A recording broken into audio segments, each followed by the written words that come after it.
Welcome, folks. This will be another edition of insights on my walk with life that I will share with those that are also going through their phases of awakening, growth, conscious expansion, so that they may have a different perception on life.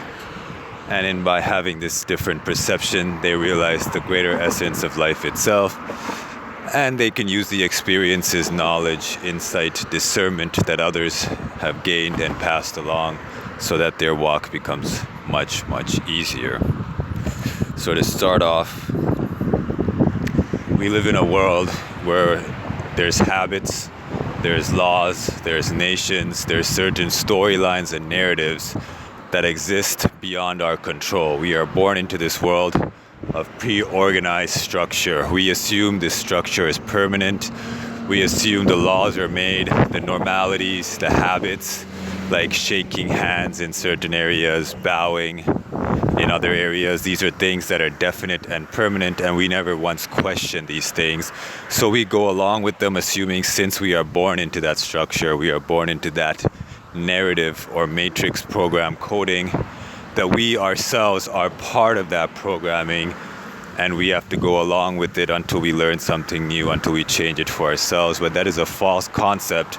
That is a false sense of acceptance into habits that is very natural, that is trained into children by ignorant parents, ignorant structure, ignorant schooling system, and the system at large. So it makes it much more difficult for that young child to light its way and path to a new way of thinking.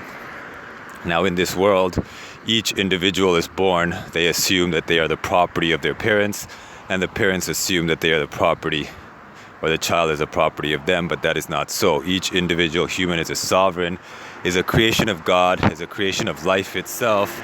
It is true that this life form came from another individual, but that individual has no more ownership over it than it has over the state, or the state has over someone else. This is a false idea we like to believe because it gives us security, it gives us a place to belong. And as an adult who has a child who's not really accomplished anything, who believes it is their stage of their existence at that time to start a family, and therefore that family belongs to them and it gives them purpose, it's natural to assume these children that we bring up belong to us, and then we train them like our own little private pets, own little private property, which we get to dictate based on what we think is right. And since they came from us, what we think is right is more important than what is ultimately right and correct. And with that mentality, we think that this child must now learn our culture, must learn our habits, must learn our way of being, rather than nurturing this child to be what it is meant to be, because all human beings as a life form are born through a certain essence. They have a certain background to it on another dimensional spiritual level, which is then defeated through the training and programming of human society.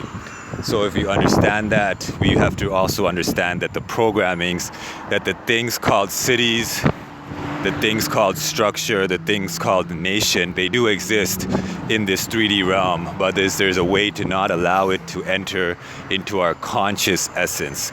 We can walk amongst the world, but we can know that this world, the rules of this world are just a video game format, and they are an external thing. Once we internalize it, once we internalize our identification, once we internalize the attachments to the things of this world, then it becomes part of us, then it becomes harder to escape it.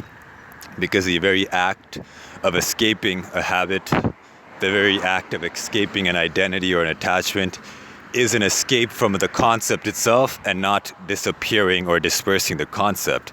So once you're trapped in it, the only way to really escape it is to see through that trap, which is an own little journey on itself. But even before then, it is possible to understand, it's possible to walk through life, no matter what country, what city, what subgroup, what culture that currently exists around you, that you, as a human entity, a spark of divinity, a child of God, are not part of that culture. You're not part of that programming. You're not part of that way of life. Yes, because the rest of the world says it is, it does not make it so. Now, this is a certain, you can call it a hack in the brain or a hack in the programming that one can enter, which allows them to walk freely without having so much ties and strings connected to its mind, because where the attention goes, where our consciousness and our attachments are stuck to. That is the perception, that is the anchor in which we have to operate from. But this seeing through the trap, this seeing through the system that does not really truly exist in our mind, it exists in the outside world, and we allow it to enter into our internalized world. But once we see through that trap, we escape that anchor, and we see it from a bird's eye point of view. We see it for what it is. Just a bunch of games, a bunch of rules, a bunch of concepts that have been very well placed, put together, and a lot of people believe it, a lot of people go along with it, assuming that this is what has to be done. We do not know the true power, the true change that one can do when they truly don't belong to that system. It's not that they're in the system and they're changing it from within, but they really don't have any recognition or belonging to that system. And in doing so, they've escaped the entire concept.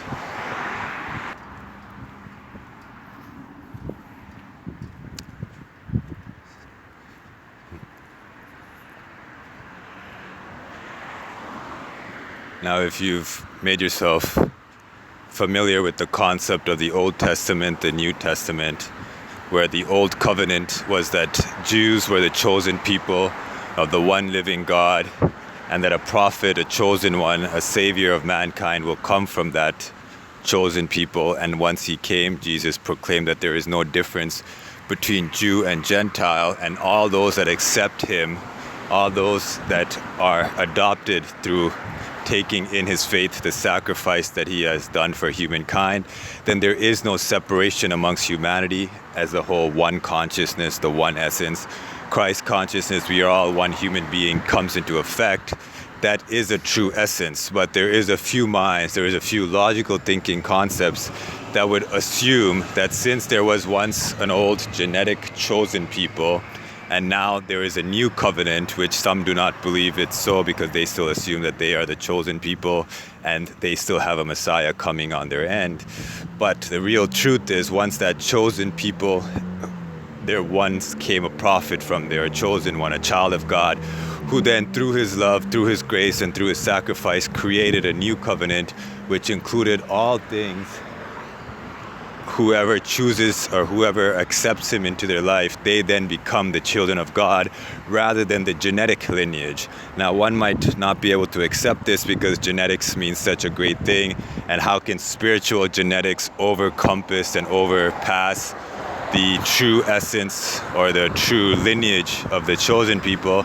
But in the dimensional realm, in the world of magic, in the world of spirituality, these are the things that can take place. However, some would assume, and this is why there's so much chaos and there's so much disruption, one would assume that this so-called chosen people feel that once Jesus Christ died and you can accept him as your Lord and Savior and become children of God and adopted to that lineage, those individuals assume that that lessens the value, that lessens the essence of what it is to be a chosen person or a child of God.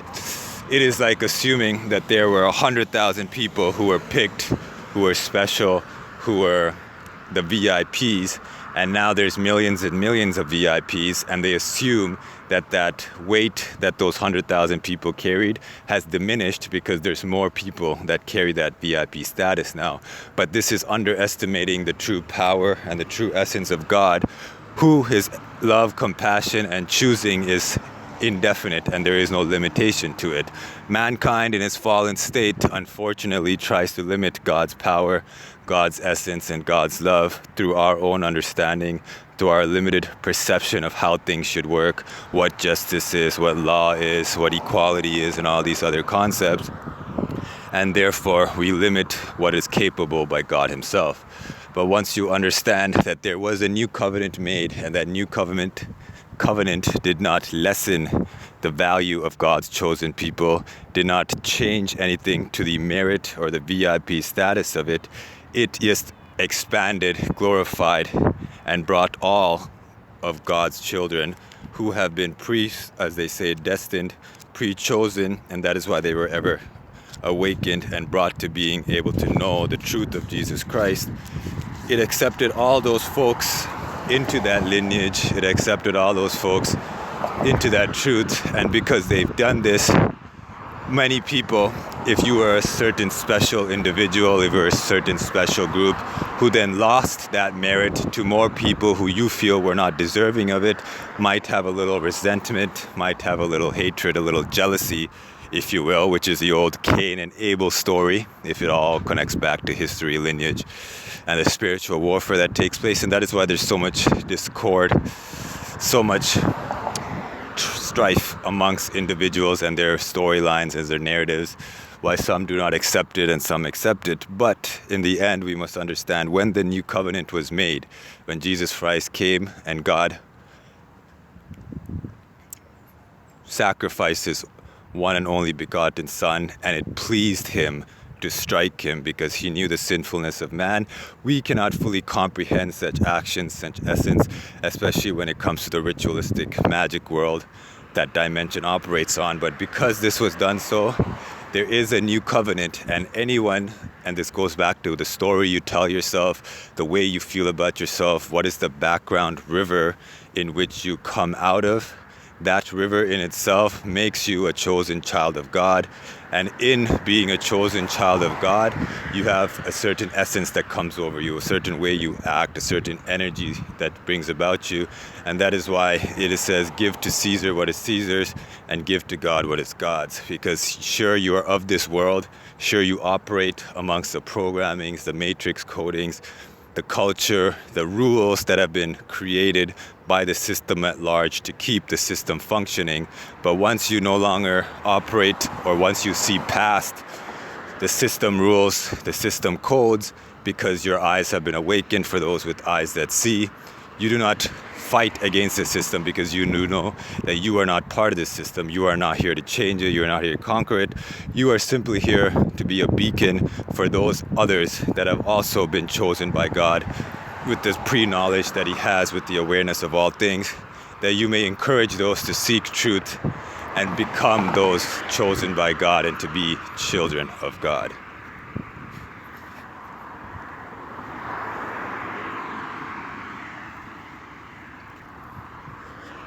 And the third and final point, we're going to go over the story of Buddha and how what you see, what you perceive, what you enter into your consciousness is very important, and it affects the things, the story you tell yourself, the narrative you tell yourself, and the belief system that you operate under. Now, in the story of Buddha, it says that he came from a lineage of royalty, and a seer, a prophesier, said that your son to the king is either going to be a great king or he's going to be a great sage or a great spiritual person. And hearing this, the king made sure to shield his son from all sorrow. He made sure he could never see harmfulness. He never saw things of distortion, never saw unhealthiness. He made sure that in his visual cortex, in his consciousness, the only thing this individual who ended up becoming Buddha saw was goodness, positivity, power, and structure. Because on that level, in that ancient world, they must have known that consciousness, what we intake, is very important. And this has something to do with the TV, which I'll get into later, and how programming and the mind that watches TV shows and movies cannot tell the difference between living it for itself, or if it's just watching a fake TV show and you're visualizing and living vicariously through that TV. The consciousness downloads whatever it sees as it's something that's happening to it, and it becomes its manifestation. Now, with science and advancements of logic, we understand that what we perceive, what we imagine, what we tell ourselves is very, very strong. And since it's very strong, if we are constantly bombarded with negativity, if we're constantly bombarded with what seems to be distortions of nature, distortions of reality, then that very image, that very fear, that very thought can then start influencing our way of living, because science is also now confirming our thoughts are more powerful than we can imagine. The thoughts that constantly go through our mind, the narrative, the story we tell about ourselves, the background story, if you will, becomes what you act as, becomes the energy that you portray, and it becomes what existence eventually comes about you and how your future turns out. So it makes sense why the king of Buddha, the father of Buddha, did not want him to see negativity, did not want him to see sad or grieving. Eventually, unfortunately or fortunately for the father, and human race and evolution of consciousness, that individual did end up seeing sorrow. It burdened him. It went him seeking for truth. He wanted to find out what it is that he was feeling and why humanity and existence had to suffer in such a way. And history is the way it is now. But this concept of shielding one's eyes from negativity and accepting the things that are in front of us as truth is very dangerous. Now, how does TV programming, MK Ultra, and the greatest weapon ever created against the prosperity of humanity, which is TV sets and movies, come into play? Most of the TV shows are being used to program one's consciousness to accept a little bit more and a little bit more degeneracy over and over and over. This degeneracy, however, allows it to be normalized, so the next stage has to be even more degenerate. The human consciousness, the conscious and the subconscious level, cannot differentiate between what is actually being done by the individual that is observing or what is actually being seen on a TV screen that just happens to be entering the consciousness of that individual watching it. So with all these extreme horror movies, extreme vile ones, these sexual perversions, the porn, and all these things, we think we're just fantasizing about it. We think these are just external things that the eye is observing. We experience it, we fantasize about it, and then we move on to what we call our real life, our first-hand experience life. However, to our conscious essence, to the river, to the lake that is ending up being us, and then the things come out from us, that essence actually downloads and accepts all the things that we watch as if it was us doing these things. And now what does this do to an essence? What does this do to a person?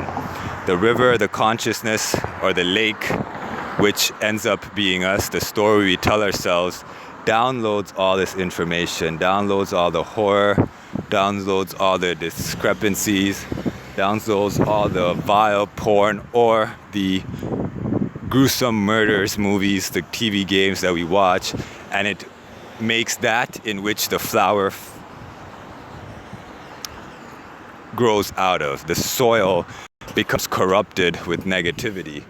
Now, farmer or just anyone that does any flowering would tell you they like to make sure that the soil in which they grow things in is kept pristine, is kept pure. It isn't corrupted in any way, and because it isn't corrupted or changed, that way they can keep it fresh, and they try to keep it as fresh as possible. But they don't put that same effect, they don't put that same care into their consciousness. Their consciousness, which is the thing they act from, which is the thing they operate from, is always being corrupted, is always being diluted.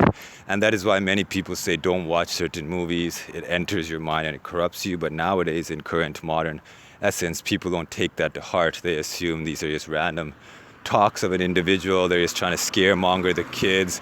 They're trying to keep things limited. They're trying to shy me away from the experiences of life. But there is some truth to what we watch, we become, because on a subconscious level, we are living vicariously through the things that are being entered into our eyes. And since we're living through those things, they become part of our essence and they become the story that we live out.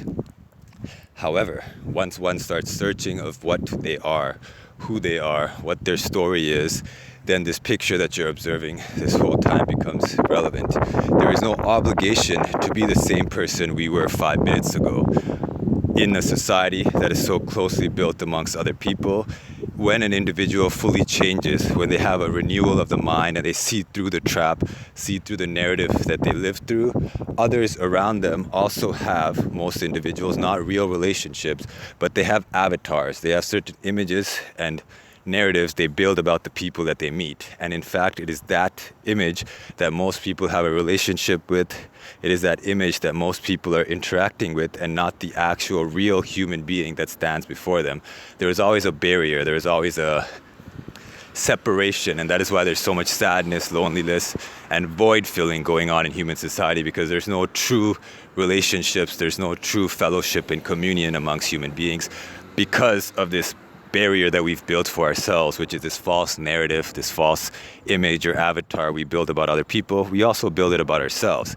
However, once you see past that narrative, once you see past that avatar that you've built, you can change overnight, because you realize it is not you who has to change. There is no actual you. There is a physical being, there is a consciousness, there is habits, but that avatar is not you. The avatar is the collective information that gets added up, and based on fallen man's mind, it assumes that avatar is us, and we have to work on its habits, we have to work on its essence in order to change it, in order to what you call becoming better or becoming more fitted. But once you realize there is no avatar, there is no image which we have created about ourselves and the people around us, then the burden of having to fix that avatar or change that avatar goes away, and you completely become a totally new being, a totally new creature overnight. Now, many people will not be able to handle this because they're so stuck in the system, and the Mr. Smith programs pops up, and then the pressure to not change, the pressure to question one's ability to remove himself from the system shows up,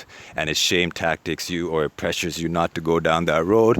But these are things one must master, one must see through, and once one is firm inside their change, once one has seen through this trap, these pressures that come about in society don't affect them that harshly.